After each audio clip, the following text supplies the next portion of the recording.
गोविंद शिल्प घेऊन येत आहे 79 ट्विन बंगलोचा भव्य दिव्य पंढरपुरातील एकमेव प्रकल्प। आमच्या प्रकल्पाची वैशिष्ट्ये मनाला शांती देणारं महादेवाचं मंदिर, मुख्य रस्ता सुमारे 30 फुटांचा, अंतर्गत रस्ता सुमारे 20 फुटांचा, ग्रामपंचायत योजनेचा प्रत्येक बंगलोजला स्वतंत्र नळ, सांडपाण्याची सुरक्षित विल्हेवाट, सर्व टाइल्स ग्लॉसी आणि नामांकित कंपनीच्या, सर्व स्टेअर, खिडक्या, चौकटी सुपर ब्लॅक ग्रेनाइट, दोन्ही अटॅच बाथरूम पूर्णपणे टाइल्स, पंतप्रधान हर घर नल योजना पूर्णत्वाकडे, bathroom, basin, kitchen, CP fittings हे जगवार कंपनीचे, स्टील वर्क पूर्णपणे जिंदाल कंपनीचे, 1000 लिटर पाण्याची टाकी, 150 लिटर सोलर वॉटर हीटर सोबत वॉटर प्युरिफायर, प्रत्येक बंगलोजला स्वतंत्र पार्किंग, दर्शनीय भाग पूर्णपणे डॅटो टाइल्स, टाटा प्रवेश कंपनीचे आकर्षक भक्कम दरवाजा, फुटी उंचीचे सुरक्षित कंपाऊंड। मग विचार काय करताय? गोविंद शिल्प, पत्ता गट नंबर 95, हॉटेल अंगण शेजारी, टाकळी रोड, पंढरपूर। ताज्या घडामोडी पाहण्यासाठी PVN म्हणजेच पंढरी वार्ता न्यूज या चॅनलला सबस्क्राईब करा।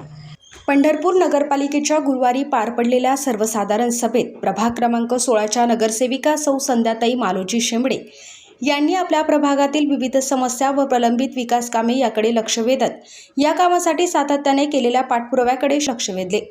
या प्रभाग क्रमांक 16 मधील लक्ष्मीनगर परिसरात असलेल्या नगरपालिकेच्या पार्किंगमधील दिवे बंद आहेत, तसेच या परिसरात स्वच्छता नाही, तसेच या पार्किंगच्या ठिकाणी अनुचित प्रकार घडतील या अगोदरही घडलेले आहे, त्यामुळे इथले पोल लाईट ताबडतोब सुरू करावेत। तसेच या प्रभागातील अनेक ठिकाणी अंतर्गत रस्त्याची तातडीने दुरुस्ती करणे गरजेचे आहे। पाऊस पडल्यानंतर या भागात पाणी साठून राहते व लोकांच्या घरात पाणी शिरते अशी परिस्थिती आहे।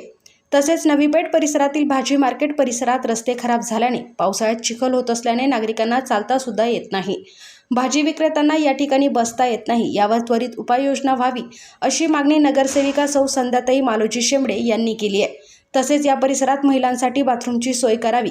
कुंभार गल्लीतील चेंबर ब्लॉक झालेले आहेत, वारीच्या पूर्वी काम पूर्ण व्हावे। विवेक प्राथमिक विद्यालय नजीक कोणतीही स्वच्छता झालेली नाही। ग्रामीण मधील आशा वर्कर्सना पंचायत समितीकडून मानधन मिळते, तसेच पंढरपूर शहरातील आशा वर्करना पालिकेच्या माध्यमातून मानधन दिले जावे अशी मागणी नगरसेविका सौ संध्याताई मालोजी शेंबडे यांनी सर्वसाधारण सभेत केली।